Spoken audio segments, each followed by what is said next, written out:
When you're introduced to a new environment, it can leave quite a mark on you.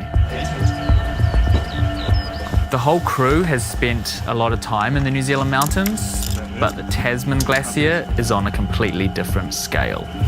Bags, more bags. Being part of the Mount Cook National Park, it's incredibly beautiful, but the glacier is always changing.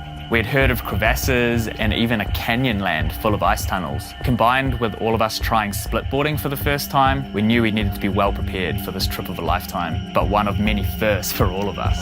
Have you heard any stories about the glacier and it retreating at all? Definitely, I've walked out the Tasman Glacier with some guides who've been here for like 30 years, and you know, they're saying that where the lake is now, the glacier used to be 100 metres thick there, so there's no question that it's going backwards.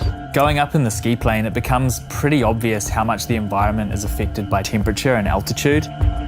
The valleys soon disappear and you climb up into the glacier and you're surrounded by snow and ice.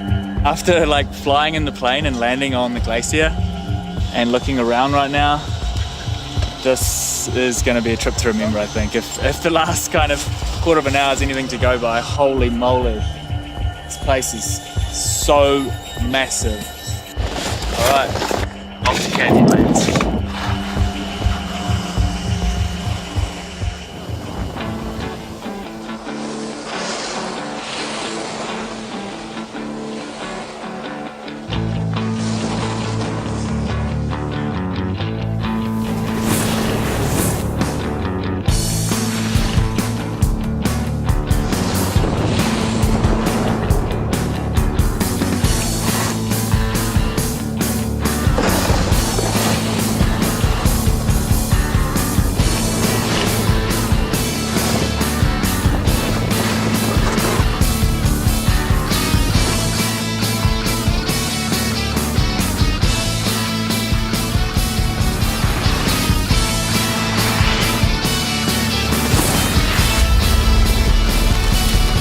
We're in the middle of pretty much the coolest place I think I've ever been.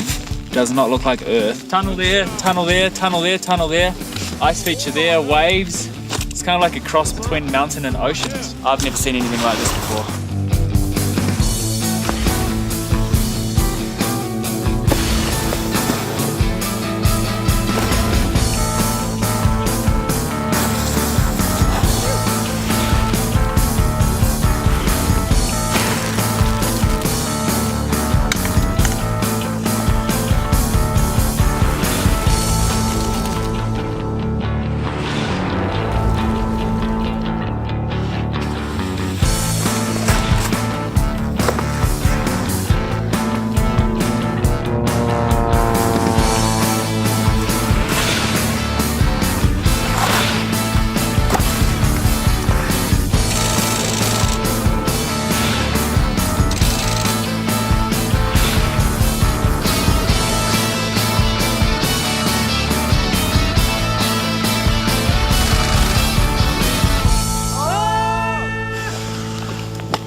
Just finished down in the Canyonlands and now's for the hard slog.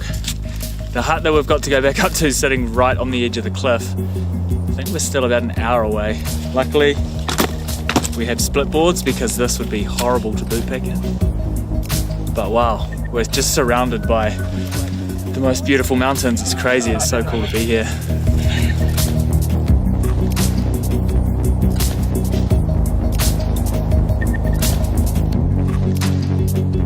Had a good sleep. It was nice and warm in here, and it was toasty. It's like pretty mind-boggling terrain, and looking out the window straight at Mount Cook, and then being on this gnarly glacier. It's pretty out there. You kind of get all kinds of people up in these huts, so it's always kind of a bit of a gamble as to who you're going to be sharing your quarters with, but it's great. I mean, literally everybody's kind of here for the same reason. They just want to go out and enjoy the mountains.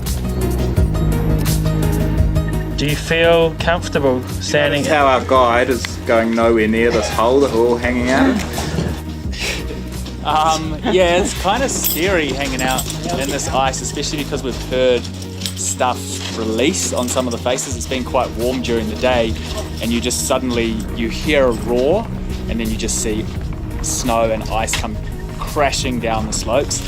But you can't help but kind of admire how beautiful it is. Coming into an environment like this that is so different to everyday life, you know, even though we've only been here for a brief period of time, it feels as though we've been here forever, and we'll be leaving as completely different people, and it just inspires me to want to come back and explore even further.